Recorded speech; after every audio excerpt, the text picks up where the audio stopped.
Ајде, Зиков. Добро, кратко околу власите, мојата етничка припадност и тоа многу кратко па ќе преминам на посуштинска тема. Значи, власите во историјата секогаш биле најлојалните граѓани во државите каде што живееле и каде што живеат. Вклучително и македонските власти се можеби и најлојалниот сегмент на ово општество и тука претпоставувам дека ќе се согласиме, ако не ја и вие, ќе го негирам јас тоа. Јас во друг контекст го кажам. Не, во ред, добро. Дека само ние македонците како нација и русите сме немале припадници на фашистите. Сите други имале припадници. Не би можел тоа да го кажам заради тоа што за мојот народ, заради тоа што тие биле распределени во различни држави под различни управи во историјата, ако сакаме тоа да бидеме. И те како македонци во историјата биле на погрешна страна. Например, вратете се пред 41 година и ние за што разговараме денеска? Организирано зборувам. Па организирано, да. Организирано. Имате македонци на погрешна страна. Тоа е тоа што мене ми смета. И кај властите немало организирано, имало поединци така. Кога слушам од одредени, луѓе за нас, за македонците, кога се интерпретира историјата со цел да се омаловажат одредени македонски фигури. Видите, господин Менкиновски, само да завршам. Тоа е многу важно. Јас ги почитувам властите, имам многу пријатели блиски власти. Видите, дури делумно го познавам и влашкиот јазик, но сакам да ви кажам дека интерпретирањето на македонската историја, тоа е суштината на македонско-бугарскиот конфликт. Разбирате? Тоа е суштината. Зашто сега во моментов во Бугарија имате малцинство кое се бори за своите права. Кој има пресуди во Европскиот суд за човекови права. Ние не можеме тоа да го прескокнеме. Јас не зборувам. Ако сме цивилизирана нација. Ако ми дозволите, значи икс пати во ова студио сум рекол дека правото на македонците во Бугарија, вака како што и вие вечерва го дефинирате и како што ја добро го разбирам исто вака, пресудено во Страсбур, значи тоа треба да се почитува и Бугарија треба тоа да го направи. Меѓутоа и Бети, во еден момент кога упадне, јас ја истото ќе го кажам, значи тоа е Страсбур пресуда, која дали ги обврзува бугарите или не, тие де факто и де јуре се членки на Европска унија. Јас сега ќе да се префрлам. До сега се покажа дека не ги почитуваат, но се чини нема ни санкции. Да се префрлам во денешно време. Јас апсолутно Јас само да потсетам Зиков. Бугарија кога требаше да влезе во Европската унија, мислам дека го регистрира Аумо и Линден. Пирин, исправете ме сега ако грешам, потоа беше дерегистрирана партијата така.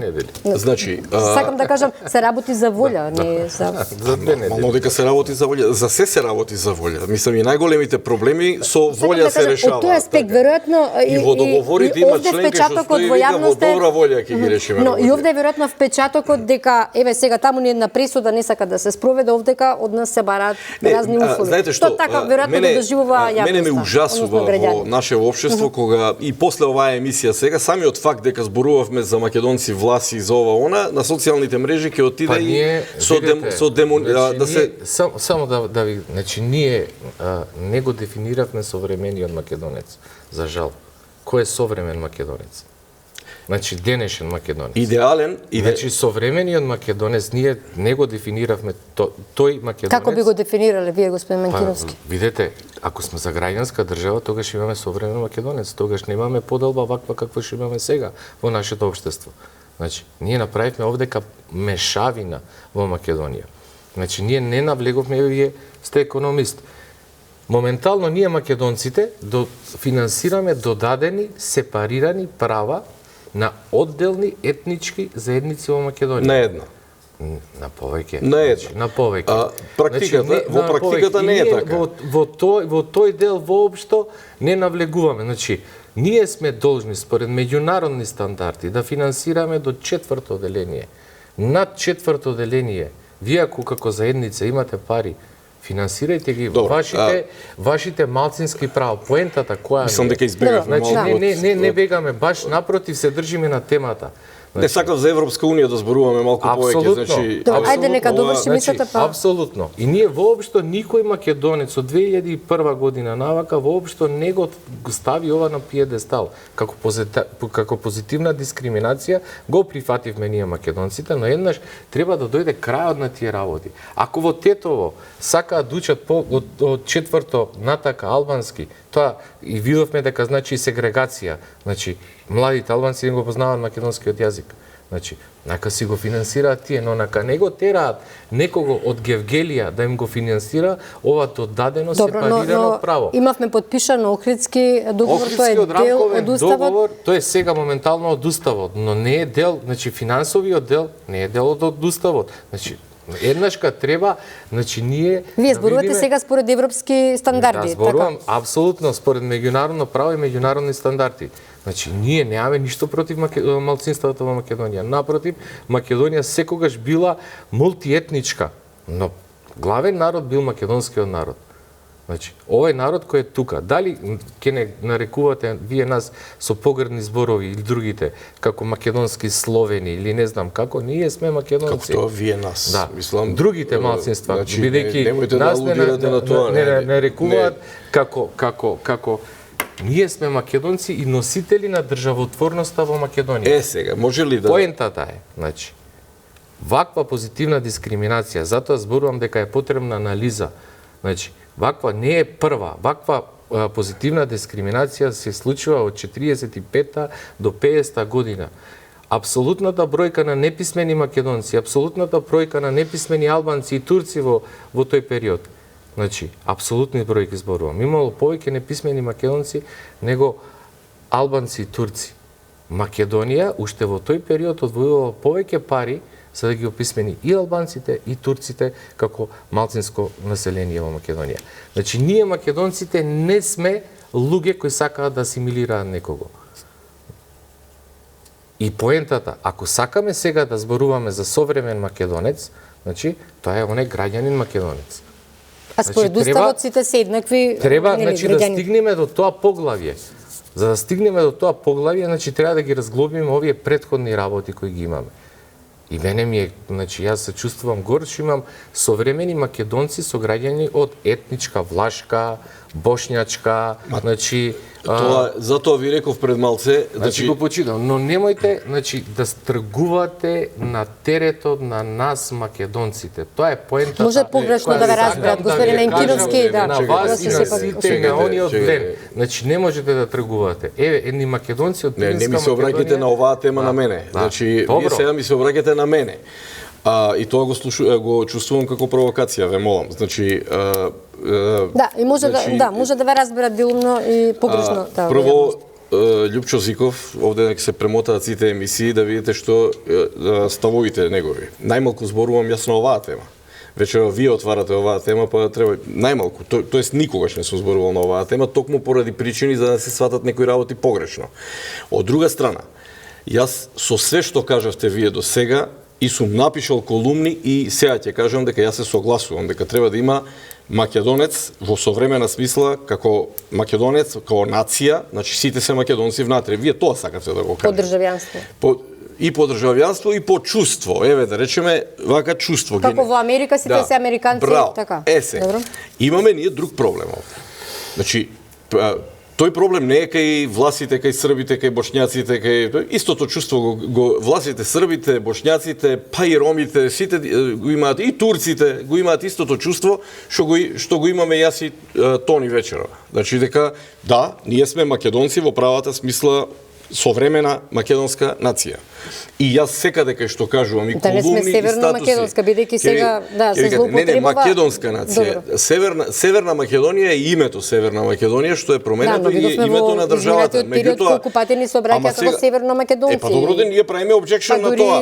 Меѓутоа во договорот никаде не стои Северно Македонец во договорот со Грција, него стои македонец во тој договор. Дилемата е дали во тој случај современиот македонец ќе биде северно македонец. Темата е правилно да ги дефинираме работиве. и да не правиме коноеви главите у земја да ги ставаме. Во договорот стои македонец. А ние што сакаме сега заради дневно политички потреби да кажуваме дека другите нас не прават северно македонци, а ние као сме жртвата и се браниме од тоа е губитничка позиција. И тука сум зборувал милион пати за таа работа. Тоа е лузерска позиција. Ние сме македонци со име на државата Северна Македонија. Одиме сега и да бидам искрена, не планирам на никому да му докажувам дали сум тоа или не сум. Тоа е мое право. Па тогаш не треба ни да зборуваме на темата. Па стигнуваме до темата што бара Филипче тогаш доди и да кажува дека ние ќе потпишеме све, ќе се истргува. Не е све. Ние збориме за промена на устав, за воведување на бугарите во уставот. И сега ако ми дозволите за Европска унија, пошто предолго зборувавте, а ја не добив ништо простор, и притоа имаше две провокации према мене, значи провокации кои не беа соодветни, значи немојте вие, ми велите немојте вие нас да не ословувате како македонски словени. Право, кој вие? Второ, никогаш од моја доживеавте како за вас? Апсолутно да. И треба да се внимава. Вие сте барем адвокат, можете тоа многу фино да го нормирате. Што значи тоа? Значи, од моја уста барем никогаш тоа не излегло, нити ќе излезе некогаш. Напротив, пред една минута кажав што мислам за македонската нација и у кој правец треба да оди. Од друга страна, токму поради мнозинството македонци во оваа држава, овде неколку пати сум зборел на слична тема, каде што сум рекол дека контролниот пакет во Македонија го имаат македонците по попис и по народ. И према тоа, одговорноста за оваа држава каде ќе оди од аспект на тој општествен договор, пошто сме ние внатре специфична нација од 2 милиона луѓе, ако живееме 2 милиона, сега и тоа е прашање, ако живееме овде 2 милиона, меѓутоа еве по попис сме 2 милиона, значи одговорноста за тоа кај ќе оди државата и како ќе се развива државата и дали државата воопшто ќе се развива и дали брзо ќе се развива, ако се развива, ја имаат македонците со тој општествен договор внатре што секогаш го правиме и ние сме го направиле еднаш во 2001 тој договор. Да се сетиме, вие би требало да имате километража назад па да се сеќавате дека на тој договор Васил Тупурковски крајот на 90-тите години заговараше, па се случи 2001. Тој договор се случи. Во време на влада на ВМРО ДПМН се случи тој договор. Јас овде неколку пати сум кажал, ако не ни се свигал договорот од 2001 година со албанците, ние сме имале легитимно право, а вие сте правник и ќе ме потврдите, па и легално можеби, да војуваме до ден денеска како палестинците и израелците и да не се заврши таа војна никогаш. Така? И не денеска да кукаме дека имаме лош рамковен договор, па сега од него да вадиме разни тези на обесправеност и на лузерски карактер на државата да ја правиме. Да се вратам на Европска унија. Европска унија си има своји проблеми и за ова сум зборувал многу. И јас во еден добар дел со вашиот став за Европската унија се согласувам. Значи, да, во новото време... Што не се согласува? Прво да кажам со што е тоа што е во тезата окей. Значи, и преска во почетокот на моето образложување, овде реков дека светот е во страшна динамика, во силна динамика и светот после пандемијата на секоја една година доживува шокови. Значи, имавме пандемија, имавме енергетска криза, имавме економска криза, заради војната во Украина. Да бидам искрена и како подготвени за тоа, шокови имаме овде секој ден, така да... Јас зборувам за Европа како шок, а ние одиме према Европа. Значи, ние сакаме да одиме према Европа, тие што сакаат. Тие што не, тие ги вадат аргументите за не. И тоа е легитимно. Значи, во тој дел. Сега ја објаснувам зошто сум јас за Европа. Значи, Европа е до нас. Европа за 5-6 години ќе имаме ние, ќе граничиме со уште една држава членка на Европска унија. Сега граничиме со 2 од 5.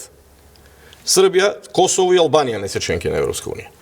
Овие две, Грција и Бугарија, се членки. Ние сме веќе во Европа. Ние оваа година ќе имаме проблем. Сега ќе ви кажам практични работи. Од практичен аспект го кажувам сето ова за Европа и секогаш кога зборувам за нашето членство за Европска унија, го кажувам од економски и практичен аспект. Ова лето вие ќе имате 40, 50, 60% намален трафик на автомобили низ територијата на Македонија. Затоа што, извинете, сега да се докажам. Не, само да не, ве слушам, не, вие сте адвокат, јас знам, не треба да ми помагате. Кажете си го вашиот став. Значи, Бугарија и Романија се во Шенген. сите европски туристи нема да сакаат да поминуваат две граници, ќе поминуваат една која ќе влезат во Шенген, а тие се во Шенген, значи и тие ќе одат директно во Грција. Низ Македонија нема да поминуваат. Дури ни србите, прашање во кој дел во колкава мера ќе поминуваат, заради тоа што тие ќе имаат една граница само кај Ниш и влегуваат и директно на Кулата ќе влегуваат без проблем во Грција. Нема ќе скокаат нашава граница со на Богородица. Тоа е прв еден практичен проблем. Значи, сега да не образлагаме економски што губи Македонија од тоа. Второ, Бугарија, Бугарија ќе ја спомнам. Ние имаме, вие можеби знаете како адвокат, и колкава е бројката на пасоши на македонци што земале таму. Можеме низ годините на назад да слушаме колку све луѓе од Македонија и кои све луѓе од Македонија имаат пасоши земено, отвараат компании, многу луѓе отвараат компании токму за да си ја подобрат граѓани што имаат пасоши од други држави, албанците сигурно имаат и од Албанија и така. Нормално нема да вадат. Албанците нема да вадат бугарски. Зошто постојано ова се како некоја лоша парадигма за македонците? Ќе вадат затоа што им требало веројатно. Кога не можеме ние да станеме. Заради тоа што напливот на пасоши, вадење на бугарски пасоши као динамика е огромен од Македонија. И сега ние можеме тоа да сакаме да се расправаме на темата или не мораме да се расправаме, можеме да си останеме уровови. Не е проблем. Бугарија наскоро ќе добие безвизен режим со Соединените американски држави. Уште еден аргумент за да се засили сета таа динамика. Да, привршуваме. Значи, и уште една реченица. Значи, сето тоа создава практични проблеми во Македонија. Губиме работна сила, губиме цели семејства, не треба да ви кажувам. Јас потекнувам од Источна Македонија.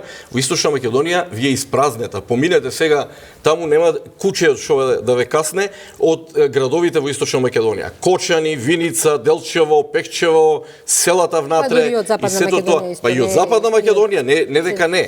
Но ние што треба да правиме како држава? Ние сакаме индустријски развој. Сакаме развој во новото време. Сакаме компании кои ќе плаќаат даноци во Македонија. Сакаме работоспособно население кој ќе се ангажира сакаме развој на земјоделие. Сакаме развој на транспорт. Знаете што? За тоа треба луѓе. Луѓе прават компании, луѓе се вработуваат, луѓе компании плаќаат даноци на државата и луѓе плаќаат придонеси. Значи, ако ние тоа го сакаме, тогаш ние треба да ја гледаме големата слика. Која е таа голема слика која не вади од ровот и не прави веќе лузери, туку не прави победници? И една реченица само. Да ги прифатиме преговорите со Европска Унија, да ги отвориме поглавијата и машки да одиме во преговори. На секоја глава, каде што ќе ни се стави екстра барање од Бугарија или од некоја друга држава, можеме да речеме стоп, не преговараме додека не го решиме тој проблем.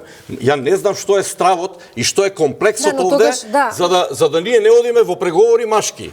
Одите, па ако не ни се свига, па знаете ли колку преговори се Тогаш шуму ќе ни бидат и уставни измени ако на секој се застануваме. Па управо тоа сакам да го кажам. Знаете ли колку држави ги прекинале преговорите? Па еве Србија у моментот е у блокада на преговорите, а е веќе помината не знам колку глави. Заради тоа што не може за Косово се договорат. Да имаме чисто дебата, ќе имате простор после. Бевте прозван господин Менкиновски, дали да не испаднете неразбран. Да почнеме од кај да почнеме?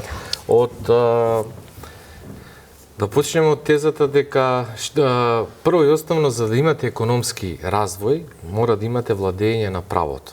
Немате ли владење на правото, немате економски развој. Апсолутно. Причина број 1, значи поради која во Македонија, значи се случува ова што се случува, можеби имало претходно влади кои сакале да има економски развој, но не владењето на правото, значи и почитувањето на основните човекови права во Македонија години наназад доведе до ситуација ние да немаме луѓе кои ќе живеат овде во Македонија, да бегаат надвор, да земаат бугарски, хрватски, албански пасоши и да испразнат оваа територија. Тезата дека Бугарија влегла во Шенген... Па за да на последниот попис ги попишуваме како и нерезиденти. И тие што се лите спендира, што е надвор од европски стандард. Па добро е проблем на институции на став.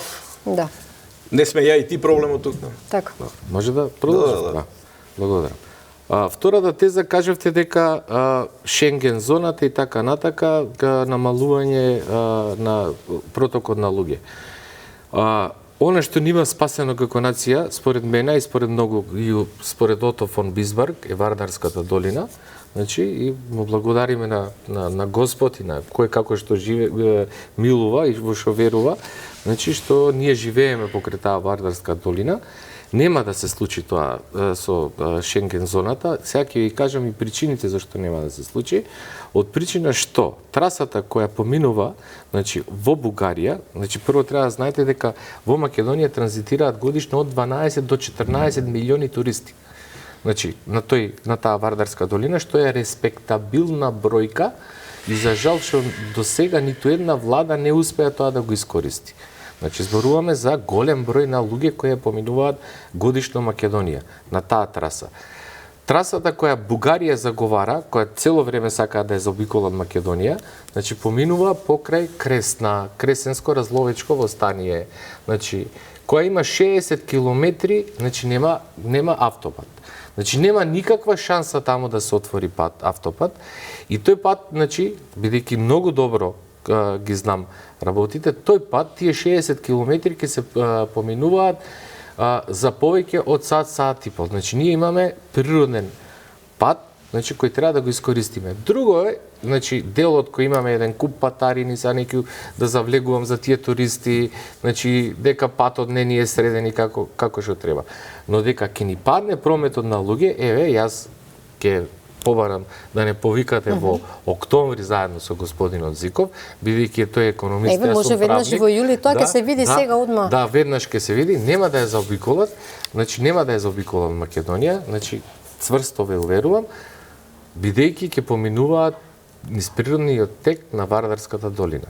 И на крај, оно што сакам да ви го кажем, а претходно го потенциравте, да, општествениот договор, но сите го прекршија општествениот договор кон нас македонците. Имавме ли ние референдум за уставот? Имавме. Да. Каков беше тој референдум? Неуспешен. 650-700 илјади излегува и рекоа да. Не, неуспешен беше референдумот, како таков. 650-700 илјади рекоа да. Не беше референдумот согласно правото во Македонија. Значи, и вие го сменивте името, сите што го поддржувавте тој референдум, значи, и не прашавте нас македонците до сега како ние кога ни го менуваат. И македонци гласаат таму. Јас не велам не, но па го смените, значи не го испочитувавте општествениот договор. 650-700 илјади од сите националности и македонци внатре гласаа за. Право македонците се чувствуваме многу навредени. Колку луѓе живеат де факто во оваа држава? Значи јас де факто колку живеат. Значи зборувавме за конкретен настан. Рековте општествен договор. Ево општествениот договор. Не, општествениот договор е направен 2001. И таму не видов ја дека некој викна на продолжување на војна, на пример. Општествениот договор е направен асно, значи. Господине Менкиновски, во 2001 е потпишан општествен договор. Со кој ние македонците, не сите, не сме срекни со тој договор. До ден денеска трагиот тој договор е направен. Дискриминација дадовме. Тој договор, значи, е веќе надминат. Ние сега треба да видиме. Не, ама тој договор ние го спомнуваме во секоја етапа кога се прават влади. Видите сега. Во 2001 УЧК во 2002 се трансформираше во ДУИ, така? Па направи коалиција и 11 години владеја со Никола Груевски, со ВМРО ДПМН не владеја. Како што одат работиве, кај да е, пак ќе се владее со ДУИ. Значи, нив во слободно време у кафани ги викате терористи, да, и на телевизии, не само во кафани, ги вика, а седнувате со нив и правите влада. Или седнуваме со нив и правиме влада. Значи, ние треба да расчистиме, бре. Ние сакаме тука да правиме мирна ситуација во која ќе се посветиме на економија, раст, инвестиции и развој, за тоа што зборев претходно, или овие дебати кои вие ги отварате, циклично ќе ги отвараме секоја година и ќе се давиме у нив, у тие бари. Историјата не е сојузник на оваа држава. Нити сојузник на ни една балканска држава не е историјата. Ни на Србија, па ни на Албанија. Ние поправо треба третата димензија од координативниот систем да ја земеме, таа у висина што иде, како се вика таа, Z, некоја димензија, и да отидеме, да излеземе од оваа бара и да земеме да разговараме за развој. Развој Без инвестиции нема, инвестиции без пари нема. А инвестиции нема ако нема правна држава и ако има се согласувам. Тоа постојано, еве, денес Рокас го повтори. И Рокас и јас во ова студио милион пати сме го кажале. Има корупција и ако нема владење и на без право. финансиски слободни граѓани. Не можете да ги држите, не можеме да ги држиме граѓаните цело време во афектна ситуација на минимална плата, просечна плата, дебата без крај. Значи, да не им се дава можности 33 години, срамота е да не му се даде на македонскиот граѓанин, сега ќе кажам, на сите. Јас никогаш не сум бил дел од никој една власт, вие сте биле, зашто не сте му дале? Да, исто, тоа е само критика, не, јас си кажувам за 33 години. Значи, јас и вие сме млади луѓе се уште, имаме што да кажеме на сцената. Јас се чувствувам прилично млад, мислам дека имаме што да кажеме доправа на таа тема. Меѓутоа 33 години што е поентата? Од криминалната приватизација, која со секоја честни исклучоци што беше, до ден денеска се направени такви процеси и такви поголеми злочини во оваа држава. Не ова што ние денеска го расправаме. Туку финансиско неписмени граѓани имаме ние денес. Писмени имаме, финансиски неписмени граѓани имаме. Можности за пристап до средства за инвестиции, за пари, за создавање подобра иднина, луѓето не знаат освен у банка да ги стават парите со 1,5% камата и да се тресат секој месец. А има толку многу можности и никој за тоа не раскажува во оваа држава.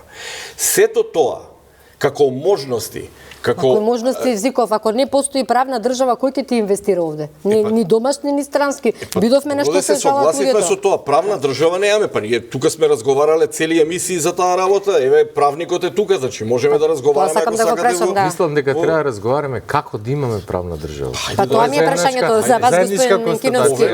Како да го подигнеме, да го срушиме онев впечаток за таа ниска доверба во правосудството. Еве последен случај кој што предизвика бурни реакции во јавноста, денеска реагираше и премиерот околу пресудата во Тетово за починатата Теодора, 2 години казна, треба да ќе преиспитува сега и судскиот совет. Ова е еден од случаите, да не зборуваме. Повторно одново се суди модуларната болница. Видовме починати и албански граѓани, имаше изјави во дел од медиумите, ги видовме. Луѓето бараат правда за нивните починати роднини. И да не редам други примери. Како да излеземе ние од оваа ситуација? Кој е виновникот за ваквото судство? За све постои решение. Виновникот е, како да го наречеме, виновникот е корупцијата, дефинитивно, години наназад. Иначе, за секој еден проблем постои решение. Ме импресионирала она изјава на Черчил кога го избираат за премиер, кога вика дека јас не можем да ви ветам ништо, освен напорна работа, крв, пот и солзи. Крв, пот и солзи, да. Значи, ние тоа треба да си го сватиме, поготово во делот на корупцијата и како би излегле во корупцијата. 1989 година е анулиран еден закон за потекло на имот. Тоа е вовед на таа, значи, пред да настапи транзицијата, одредени групи, сфери на влијание во бивша Југославија, го тргаат тој закон, кој закон за потекло на имот е идеален. Значи, мислам дека и како закон, јас и лично сум го читал, значи е многу добар. Кај нас е потребно носење на закон за потекло на имот. И тоа веднаш, бидејќи ние, ако немаме таков закон, вие колку и да имате индивидуален пристап кон борбата кон корупцијата, немате сеопфатен пристап. Значи не можат одредени институции, дури немаат и капацитети да се борат со таквиот начин на корупција. Бидејќи кога имате закон за потекло на имотот, треба да го докажете имотот кој сте го стекнале дали е на легален или нелегален начин. Денешка Америка, значи многу современи држави, нивното тежиште на собирањето на даноци, на владењето на правото е на тој закон за потекло на имот. Не може вие да бидете да не сте вработен, значи да примате социјална помош, а да имате милиони на сметки, тоа го одзема државата и тоа станува приход на државата, едноставно со конфискација. Кога ќе се почне од таков еден закон за потекло на имот, но не закон како во Србија и во Бугарија, бидејќи тие два закони беа донесени за пресметка со политичките неистомисленици, значи со двојни аршини. Зборувам за закон кој навистина би имал и судска разрешница, значи би поминал неколку филтри, да нема значи злоупотреба на тој закон во одредени цели, да нема одземата на некого кој навистина го стегнал тој имот. Но веројатно прво треба да го следиме судството за да можат после низ тие процедури тој закон, кога ќе го имате тој закон, кога ќе го донесете и ефектуирате, понатака имате делот во правосудството и обвинителството. Ова што се случува навистина во Македонија нема логика, поготово во делот на правосудството и делот на обвинителството. 30 години кај нас намерно не ги поделија две работи, тоа е значи судството и обвинителството. Две различни страни на медалјата. Кај нас денеска јавните обвинители се уште сметаат дека имаат значи овластувања и можности како судиите. Тоа се две различни работи. Кај нас само ќе го земам примерот со кај нас имате, да речеме, бидејќи немаме таков закон, во моментов имаме, ние плаќаме од финансиски аспект еден куп на институции, со корупција се занимава Народен правобранител, имавате Управа за јавни приходи, имаме финансова полиција се занимава, веќе не знам, мислам дека се 5 или 6 има некое тело таму. Еве денеска меѓуресорско тело, нели да се... Ние сето тоа го плаќаме, имаме некои декларативни дневно политички настани, ако им смета одредена личност на одредена политичка номенклатура, ќе излезе некоја вест за него, купил Порше, купил Лексус, не знам што купил и така натака. Значи, зборуваме за реален пристап во решавањето на работите. И кога значи, тие сите треба да се укинат тие органи. Ако имате еден закон за антикорупција, значи, за потекло на имот. Немаме ние потреба од такви тие тела, значи, ајде, таа антикорупцијска може да постои. Па си ја префрлаат одговорноста после тој еден со друг. Значи, ние како граѓани сме збунети и веќе не знаеме кој, значи, што да мислиме. Од една страна имате еден куп на органи и институции кои тие коштаат милиони, не се малце нивните плати. Понатака во делот на правосудството за јавното обвинителство. Јавното обвинителство мора да се реорганизира и правосудството, но не во систем, значи на ветинг или да се стават сега не се политички подобни и ќе ги ставиме нив, па ќе донесеме други. Обидите на владата нели да го спроведе она што беше околу судскиот совет, беше баш во тој правец протолкувано. Дека треба да се дадат оставки членовите на судскиот совет. Дали ви тоа така го гледате? Па видете, јас сметам дека тие членови има направено, мислам дека премиерот излезе со конкретна работа со фалсификуван записник, така да од таа причина се бара оставки на тие членови, не се бараше од некоја друга причина, но тоа не го решава, значи решава овој проблем. Овој проблем е долгорочен и мислам дека може да се реши. Како? Зашто државниот адвокат во Хрватска имате државна адвокатура. Таму, например, ние имаме јавно обвинителство, имаме државно правобранителство. Обвинителството гони кривично, правобранителството граѓанско. Таму имате државен адвокат. Државниот адвокат ги има сите сегменти. Под него нема потреба од толку многу луѓе за ангажирање да ја штитат државата. Тоа е едниот. Понатака, со носењето на законот за потекло на имот, вие веќе ќе знаете на што сте во државата, кој стекнал или не стекнал противправно имотна корист. Многу добро го имале омислено во бившата Југославија. Значи, до 1989 година додека е укинат тој закон. Значи, ние малце треба некои работи и да ги видиме од претходниот систем. Но дали има политичка волја за тоа? Политичка волја мора да има. Ете, тука е проблемот. Значи, и околу овие реформи во судството. Со големо внимание го слушав господинот Менкиновски, значи не можам забелешка да најдам на тоа, меѓутоа тоа е диагностика. Значи, истото би го кажал и јас. Имаме толку примери, можеме да искористиме сега, од диагностика треба да одиме на лекот. И кога сме кај лекот, тука се сопнуваме и тука немаме капацитет, политичка волја тоа да се направи. Што сега, ова што господинот Менкиновски го кажуваш или јас што би го повторил сега, не го знаат политичките елити во држава 33 години. Значи, кажете ми процеси во 90-тите години, еклатантни правни процеси што се случиле. Ниеден. Кажете ми процеси во 2000-тите години. Кажете ми после 2010-та, кажете ми сега. И ајде сега да речеме ради притисок на јавност, ради тоа што и јавноста е с големи свеста, може да има нешто сега последниве години, 5-6 години. И тоа вратете се назад. Главните злочини, празлочините на правниот систем и уопшто на општественото живење во Македонија се случени пред 20-30 години и денеска ние не можеме да излеземе од лушпата да го решиме тој проблем.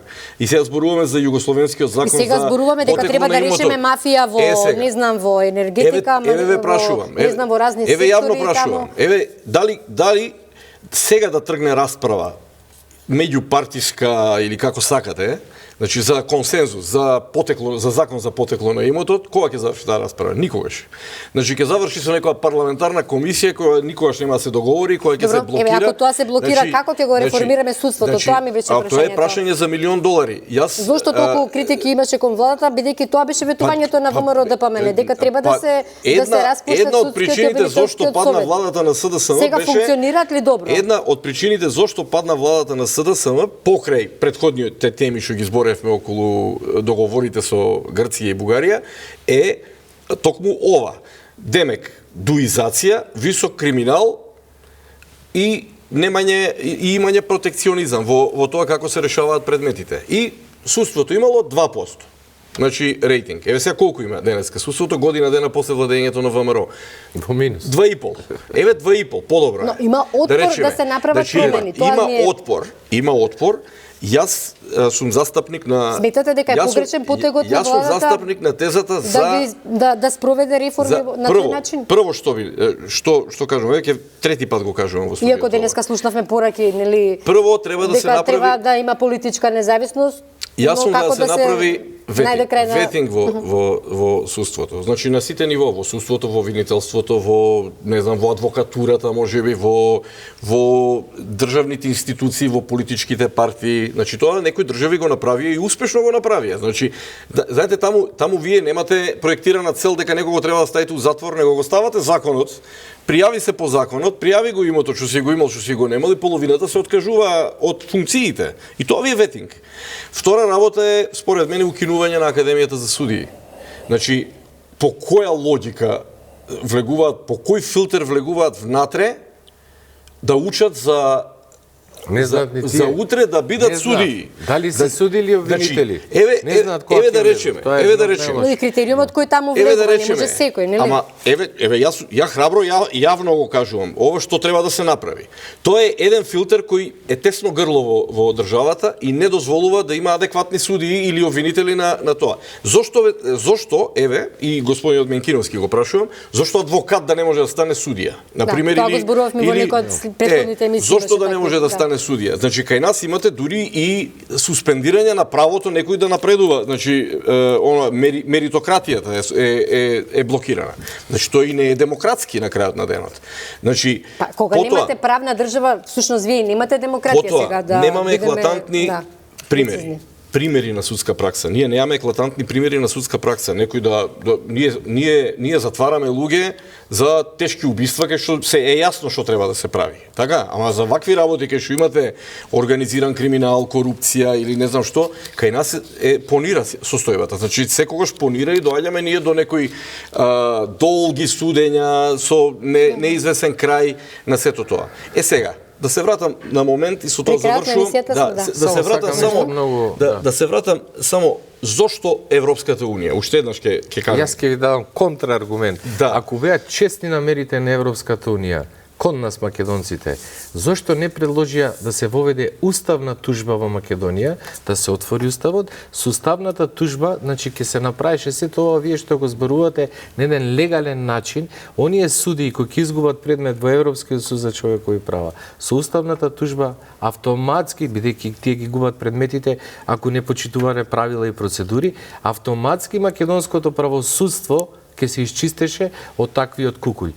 Значи, како еден вид ветинг. Сакам да ви кажам, тие се, значи многу добро ги знам тие ЕУ дипломати, значи начинот на кој ги поставуваат работите е онака како што им е делегирано одредени центри на моќ. Ние на Балканот. А зошто би го направиле центрите на моќ тоа? 50 милиони народ. Балканот е колку една, мислам, Полска.